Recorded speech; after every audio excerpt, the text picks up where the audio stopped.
Siapa nih yang baru tahu kalau di kamera HP kita itu ada fitur AI yang keren banget?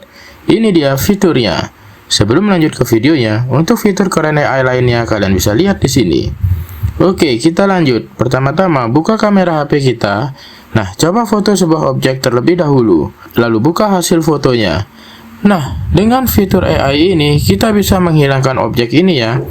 Caranya, klik menu edit, lalu pilih AI. Pada bagian bawah ini pilih menu hapus. Lalu kita arsir bagian objek yang mau dihilangkan. Jika sudah, lepas dan tunggu sebentar.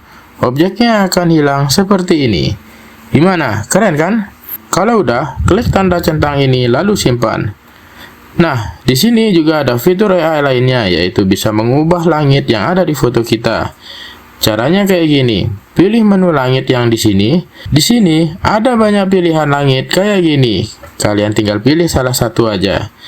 Jadi, dengan AI ini, kalian gak perlu lagi edit-edit secara manual lagi ya guys.